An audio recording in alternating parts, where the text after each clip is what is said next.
힘이 되시는 하나님 아버지, 어제를 잘 지나게 하시니 감사합니다. 오지 않을 것 같은 아침이 또 오면 다시 새로운 세상이 열립니다. 당연하게 아침을 맞이하기보다 주님이 주신 한없는 은혜로 알고 감사하게 하옵소서. 어제 내가 피한 모든 크고 작은 사건들로 인해 주님께 감사드립니다. 오늘 하루도 내가 만날 수 있는 모든 변수를 주님 앞에 올려드립니다. 나는 1분 후의 일도 예측할 수 없습니다. 그래서 주님이 오늘도 필요합니다. 제가 예측할 수 없는 모든 변수들로부터 나와 가족과 부대를 지켜주시며 오늘 나에게 주신 은혜를 당연히 여기지 않고 감동하는 아침 되게 하옵소서. 예수님의 이름으로 기도합니다. 아멘. 찬송가 423장 1절을 찬양하겠습니다.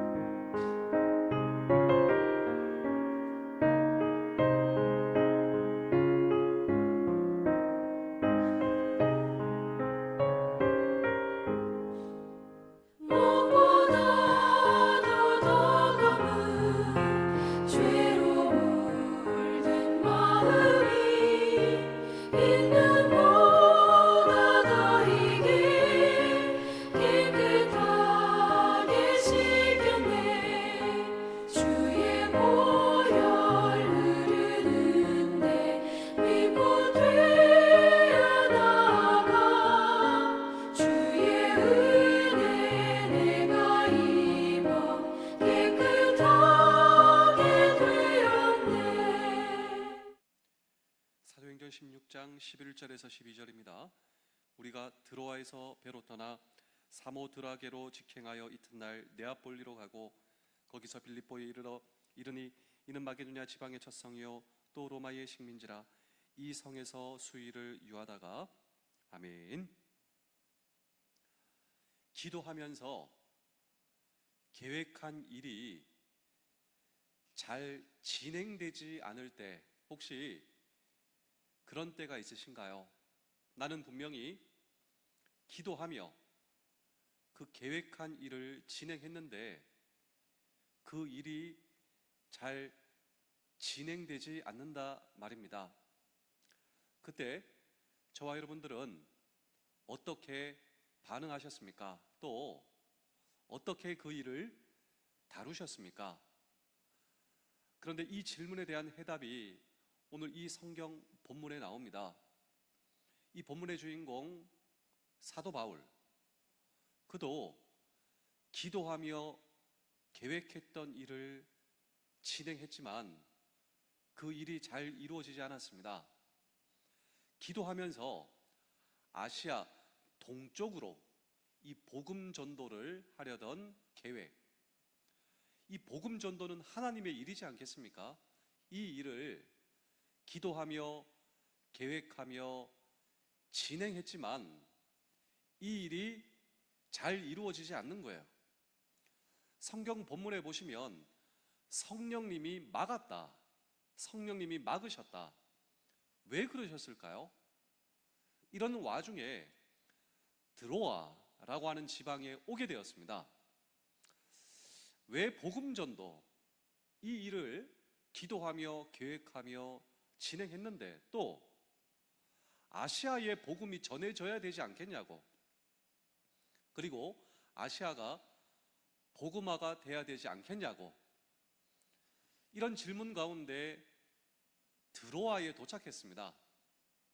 거기서 꿈을 꾸며 환상을 보게 되는데 그 환상은 마게도냐 사람, 이 유럽 사람이 와서 우리를 도와주시오, 와서 우리를 도와주시오. 이 환상을 보고 배를 타고 바다를 건너 유럽으로 가게 되었습니다. 원래는 아시아로 가려고 했지만 이 일이 잘 되지 않고 그러던 와중 가운데 비전과 꿈을 가지게 되어 오히려 반대 방향 유럽으로 가게 되는 이 결정적 계기가 바로 오늘 이 성경 본문의 배경이다. 이것을 염두에 두시며 우리 사도행전 16장 11절에서 12절을 다시 한 번 더 읽어보겠습니다. 시작. 우리가 드로아에서 배로 떠나 사모드라게로 직행하여 이튿날 네아폴리로 가고 거기서 빌립보에 이르니 이는 마게도냐 지방의 첫 성이요 또 로마의 식민지라. 이 성에서 수일을 요하다가, 자, 유럽에 도착했습니다. 그리고 거기서 처음 만나는 사람에게 복음을 전하고 예수님을 전하게 되는 것이죠. 그래서 유럽 첫 번째 회심자가 탄생하게 되었습니다. 사도행전 16장 14절입니다. 두아디라시에 있는 자색 옷감 장사로서 하나님을 섬기는 루디아라 하는 한 여자가 말을 듣고 있을 때 주께서 그 마음을 열어 바울의 말을 따르게 하신지라. 자, 이 유럽 선교가 열리게 됩니다. 그리고 이 유럽 선교의 첫 번째 회심자 여인입니다. 바로 루디아라고 하는 여인이었는데, 이 여인은 옷감 장사, 그러니까 사업을 하는 여자였습니다. 이 두아디라라고 하는 이 장소에는 아주 유명하고 비싼 옷감이 생산이 되었는데, 거기서 옷감을 띄우다가 유럽에 파는 이 사업을 하는 여인을 만나게 되었다. 그리고 복음을 전했는데 이 복음의 회심자가 되어 유럽 첫 번째 예수님의 제자가 되었다라고 하는 것입니다. 이것은 비단 한 여자가 복음을 받아들였다, 여기서 끝나는 것이 아닙니다. 유럽에 첫 번째 회심자가 생기게 되었고, 그리고 유럽 첫 번째 교회가 탄생하게 되었고, 우리가 잘 알고 있는 이 유럽의 복음화가 도대체 어디서부터 시작되었는가? 그렇습니다. 오늘 이 한 여인, 그리고 이 복음 증거, 저는 오늘 이 설교의 화두를 기도하며 계획하며 진행했던 일이 잘 이루어지지 않을 때 오늘 저와 여러분들은 어떻게 반응하셨습니까? 이 질문으로 오늘 이 설교를 시작하게 되었습니다. 바울도 동일한 고민을 가지고 있었습니다. 내가 아시아에 가려고 하는 이 복음 전도의 계획과 그리고 진행과 이 모든 것이 왜 잘 이루어지지 않을까? 그런데 이 와중에도 하나님께서는 큰 계획, 바울이 알지 못하는, 또한 오늘 저와 여러분들의 인생에 있어 우리가 잘 알지 못하는 그 모든 일도 그 와중에 주님께서 계획하고 계셨습니다. 그래서 이 유럽의 복음화가 이루어지고, 또 이 대한민국에서 오늘 이 복음을 믿고 있는 오늘 저와 여러분도 사실 오늘 이 성경 본문에서부터 이 나라 이민족의 복음화가 시작되었다. 만약에 유럽이 복음화가 되지 않았다면 어떻게 되었을까요? 그런데 유럽이 복음화가 되었기에 이 복음이 이 나라 이민족, 이 한민족에게 전달되는 그 중심에 오늘 이 성경 본문이 있었다라고 하는 것입니다. 그러므로 우리의 인생에도 기도하고 계획했던 일이 잘 진행되지 않을 때 여전히 하나님께서는 하나님의 일을 진행하고 계시며 오늘 저와 여러분들을 통하여 놀랍고 위대한 복음의 일을 계획하고 계시고 진행하고 계시다라고 하는 사실을 저와 여러분 잊으시면 안 됩니다. 그렇다면 이 사도 바울을 통하여 우리는 하나의 질문을 던지고 집중하고자 하는 것입니다. 기도하며 계획했던 일이 잘 진행되지 않을 때 그럼에도 불구하고 그가 여전히 붙들고 있었던 복음, 그 복음의 진수는 무엇인가라고 하는 질문을 오늘도 우리는 이 성경 본문 속에 던지고, 또 우리가 계획하고 기도하던 일이 잘 진행되지 않을 때에도 저와 여러분들이 집중할 것이 있다면 복음입니다. 그 복음에 집중할 때 유럽이 복음화가 되었고, 또 그 중심에 한 여인 루디아가 그 복음을 수용하며 그녀를 통하여 하나님께서는 놀라운 일을 진행하셨다. 그래서 이 사업을 하던 이 루디아의 집이 빌립보 교회가 된 거예요. 그리고 그녀의 사업, 우리 하나님께서 축복해 주시지 않으셨겠습니까? 그녀의 사업을 축복해 주셔서, 그리고 그녀의 사업은 유럽 복음화에 있어 놀라운 하나님의 축복의 통로가 되었다라고 하는 것입니다. 그 와중에 이 바울이 붙들고 있었던 복음의 진수, 우리도 복음을 붙들어야 됩니다. 그 복음을 통하여 하나님께서는 일하신다. 그렇다면 그 복음의 진수는 무엇인가라고 하는 질문을 오늘도 우리는 이 성경 본문 속에 던지고 함께 주의 음성을 들을 때, 첫 번째로 나와 내 집을 구원하는, 이것이 바로 빌립보, 유럽에 전달된 복음의 진수였다라고 하는 것입니다.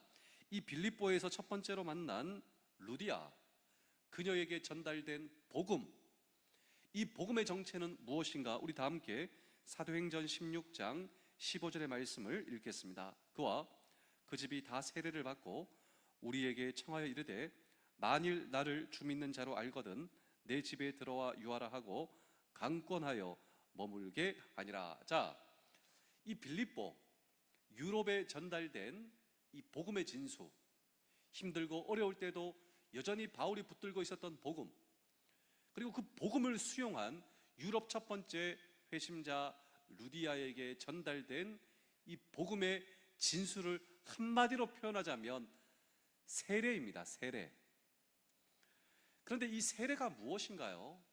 세례는 물에 들어간다, 그리고 나온다라고 하는 뜻이죠. 그런데 물에 들어가는 것은 무엇인가? 네, 그리스도와 함께 죽는다라고 하는 뜻을 가지고 있어요. 도대체 그리스도와 함께 왜 죽는가? 그것은 바로 나의 죄 때문입니다. 죄. 도대체 나의 죄가 무엇인가? 네, 이 세례 그 다음에 보시면 만일 나를 주 믿는 자, 나는 어떤 존재인가? 나는 원래 나를 믿는 존재였습니다. 내 인생에 있어 강력한 신은 무엇인가? 나다. 내 인생의 주인은 나고 나는 나를 믿는 자다. 이것이 왜 심각한 죄냐면요, 네, 나를 창조하신 분은 누구십니까? 내 생명을 만드신 분은 누구입니까? 나를 이 땅에 살게 하신 분은 누구십니까? 바로 창조주 하나님, 하나님의 계획 가운데, 그리고 하나님의 인도 가운데 살아야 할 나라고 하는 존재가 하나님을 망각하고 그리고 내 마음대로 사는 것, 이것이 바로 우리가 범하는 창조주 하나님을 망각한 죄.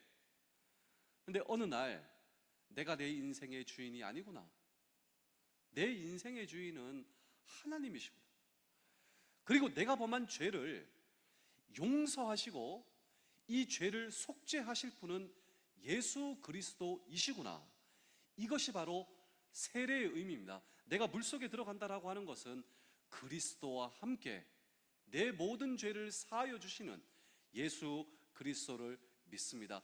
여기서 끝나는 것이 아니죠. 물속에 들어갔다가 내 모든 죄를 사하여 주시고 용서해 주시는 주님, 끝나는 것이 아니라 이제 물속에서 나옵니다. 내 모든 죄를 사하여 주신 예수 그리스도와 함께, 부활하신 주님과 함께 나 살아가겠습니다 라고 하는 것이 바로 세례의 의미예요. 이 복음이 유럽에 전달되고 이 복음이 유럽의 첫 번째 회심자 루디아에게 전달되었다라고 하는 것입니다. 제가 종종 말씀드리는데요, 아주 인상 깊은 장례식입니다. 인상 깊은 장례식. 부고장을 받고 사람들이 다 찾아왔어요. 그런데 깜짝 놀랐습니다. 부고장의 주인이 살아 계신 거예요. 다들 깜짝 놀랐겠죠. 근데 이분이 이제 얘기를 하기 시작합니다. 무슨 얘기를 하기 시작하냐면, 여러분 죄송합니다, 그런데 제가 죽고 여러분들이 오시면 제가 여러분들을 못 보잖아요. 여러분들은 저에게 소중한 분이신데, 그래서 이 땅에서 마지막 정말 여러분들을 보고 싶었습니다. 그리고 여기서 잔치를 하기 시작하는 거예요. 잔치. 좋아하던 음식을 함께 먹고 또 좋아하던 찬양을 같이 부르고 좋아하던 말씀을 나누고, 그리고 이분이 이 이야기를 하는 것입니다. 나는 원래 큰 죄인이었다고. 예수님 모르고 하나님 반역하고 내 생명이 내가 만들었던, 내 인생 주인 나라고. 근데 어느 날 내 인생 다가오신 하나님, 예수님, 그분 앞에 주여 고백해요. 내가 세례를 받았다고. 세례. 그 세례의 의미가 무엇인 줄 아냐고. 예수님과 함께하는 나의 장례식이자 동시에 예수님과 함께하는 나의 부활식. 세례가 무엇인가? 예수 그리스도와 함께하는 나의 장례식. 옛사람은 죽었다. 하나님께 반역하던 죄인은 죽었다. 하나님 모르던 나는 죽었다. 하나님 모르며 살아온, 내가 내 인생 행복하기 위해서 몸부림치지만 그것이 내 인생의 방황의 삶을 살았던 나는 죽었다. 누구와 함께? 예수 그리스도와 함께하는 나의 장례식. 예수 그리스도가 십자가에서 내 모든 죄를 끌어안으시고 죽으셨, 그 자리에서 나도 죽은 것이다. 이것이 세례입니다. 세례. 끝나는 것이 아니라 예수 그리스도와 함께하는 나의 부활식. 내가 지금까지 이렇게 살았습니다. 예수 그리스도를 믿고 주님과 함께하는 나의 부활식, 장례식. 하지만 그 순간 예수 그리스도와 함께하는 나의 부활식, 그 부활하신 주님과 함께 지금까지 살았습니다. 이 간증을 여러분과 함께 나누고 싶습니다. 우리 사랑하는 성도 여러분, 장병 여러분, 군가족 여러분, 오늘 저와 여러분들은 언제 세례 받으셨습니까? 우리는 한평생 1회 세례 받지만 이 세례의 복음의 놀라운 의미는 한 번만 끝나는 것이 아니라 매일매일. 맞아, 나는 그리스도와 함께하는 나의 장례식, 동시에 예수 그리스도와 함께하는 나의 부활식, 주님과 함께하는 장례식, 주님과 함께하는 부활식으로 나는 새 사람으로 거듭났어. 이것을 의식화, 생활화하는 것이 바로 복음의 진수였다라고 하는 것입니다. 우리 사랑하는 성도 여러분, 장병 여러분, 군가족 여러분, 이것이 바로 유럽에 전달된 복음, 그리고 저와 여러분들에게 전달된 복음이다라고 하는 것입니다. 그리고 이 바울은 점치는 여인을 만납니다. 이 루디아를 만나고 그 다음에 점치는 여인에게도 똑같이 복음을 전했어요. 그런데 놀랍게도 이 점을 치는 여인이 복음을 받아들이고 점을 치지 않습니다. 근데 점쳐서 많은 돈을 받았어요. 그녀를 고용한 사장이 이 바울을 고발합니다. 그래서 그 유명한 빌립보 감옥에 갇히지 않습니까? 빌립보 감옥에서도 여전히 찬양을 쉬지 않았던 이 바울, 이 감옥이 흔들리고 이 바울이 나오게 되죠.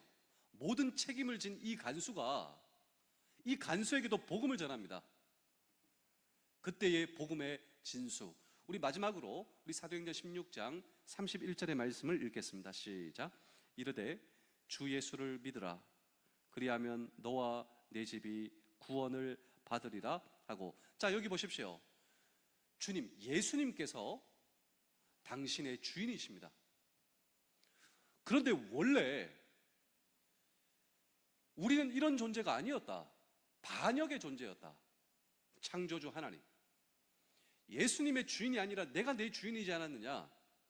이 문제 해결해야 된다. 그래야 진짜 주님이 내 인생의 주인 되신다.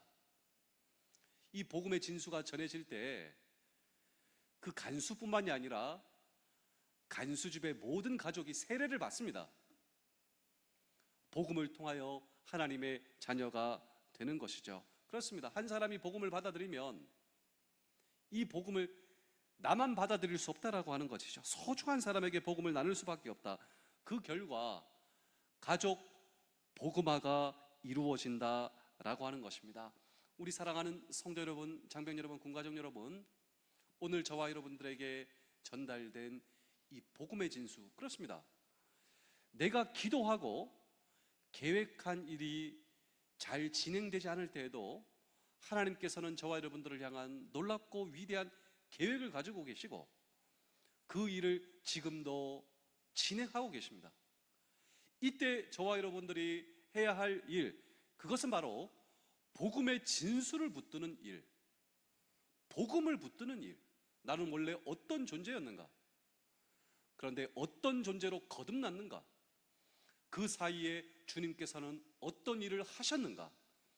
이 복음을 붙들 때 오늘 저와 여러분들을 통하여 더 놀랍고 위대한 일을 진행하고 계시고 이루어 가실, 오늘도 그 주님을 바라보는, 그 복음을 굳게 붙드시는, 그리고 그 복음을 통하여 일을 하실 하나님을 바라보시는 저와 여러분들의 평생 되실 수 있기를 주의 이름으로 축복합니다. 기도하겠습니다. 오늘 하루 우리의 가족들과 직장 동료들, 그리고 친구들과 부대를 주님께서 붙들어 주시옵소서. 주님께 오늘도 힘을 구합니다. 선한 일을 할 힘을 주시며 주님이 내 힘의 원동력이 되어 주시옵소서. 예수 그리스도의 이름으로 기도하옵나이다. 아멘.